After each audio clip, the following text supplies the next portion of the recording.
CIA.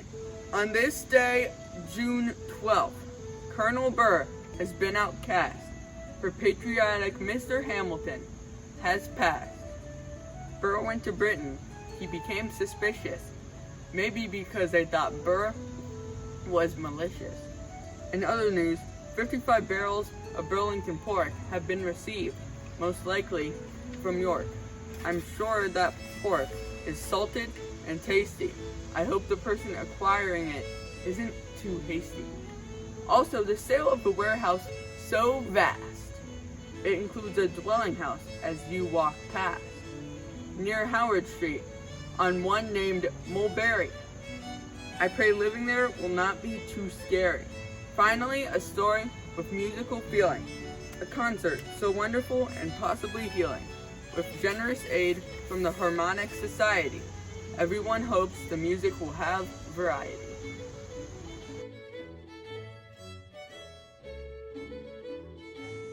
Hi, my name is Patrick, and I am a junior docent at Gadsby's Tavern. Today I will be talking about two things in the private dining room. A plate of food and a small side table with items from the time. The private dining room was used mostly for higher class citizens, which explains why the objects are fancier and more expensive than in the public dining room. We even know from a diary entry that George Washington ate in Gadsby's Tavern in 1786. He either ate in this private dining room or the second one, which is now the gift shop. The plate of food is the main course of the meal set up on the table in the private dining room. Whenever I'm the docent in the room, I enjoy talking about the dishes that were served. I often ask people if they can guess what the food is. I receive answers like chicken, quail, and other poultry, but in fact it's passenger pigeon, which was a delicacy and was once a very common bird. They were hunted until 1901, and the last one died in 1914.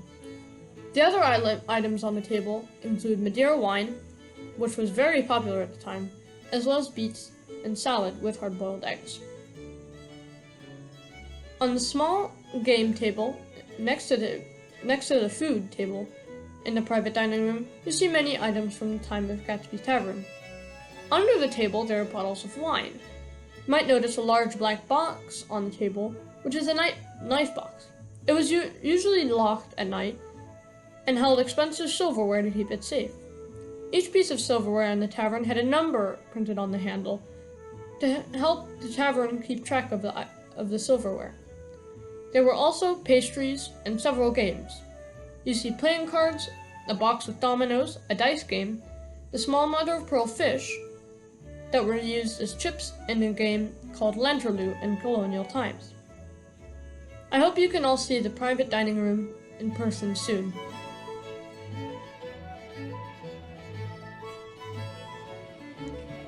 Hello, I'm Patrick, and I'm a junior docent at Gadsby's Tavern. Here you can see a picture of the East Bedchamber.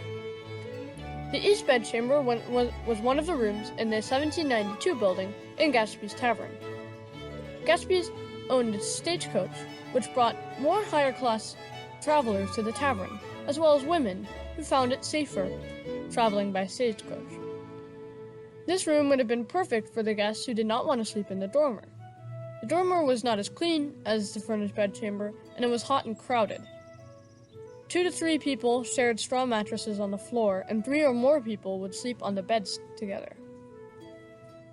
In the East Bedchamber, on the other hand, the beds were more comfortable, and the bedchamber rooms had maybe 1 or 2 guests. Another advantage of the East Bedchamber was the very high ceiling, which helped the room stay cool in the summer, as well as the curtains around the bed, which offered more privacy and kept bugs out of the beds. You can also see there is a platter with dishes for room service. Room service was offered to guests in the furnished bedchambers and was brought up by enslaved workers of the tavern.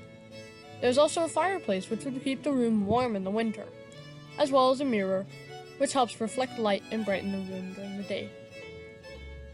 Please visit Gadsby's Tavern to see the bedchamber live.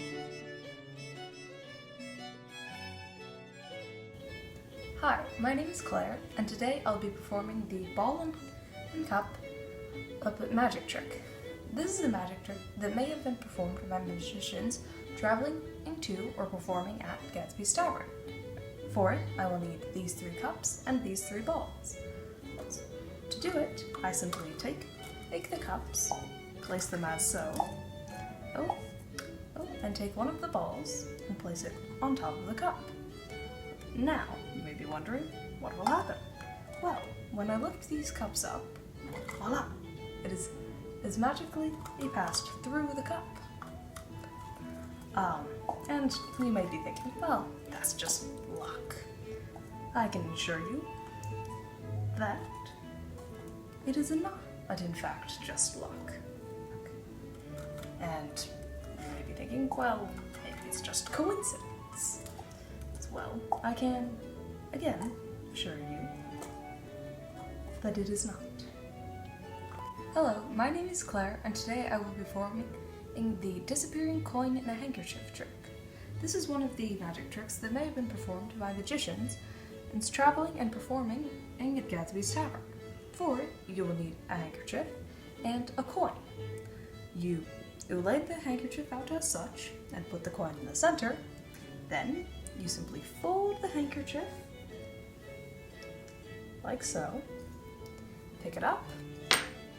You can leave the coin inside of it, but when I do this, it's gone.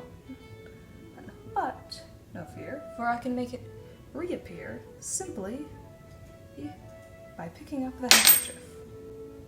Hi, my name is Claire, and today I'll be performing a classic magic trick that may have been performed by magicians traveling to or performing at Gadsby's Tavern. For it, I need these 3 magic paper balls. They may not seem magic, well, actually 2 of them aren't, but one is. It's hard to tell which, but this one is not magic. This one is magic, and this one is not magic. What makes you magic? What makes them magic, you may ask? Well, they can duplicate, but they only make non-magical copies.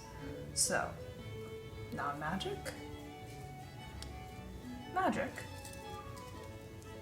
and non-magic. Again, and if you may have missed it, non-magic, magic, and non-magic.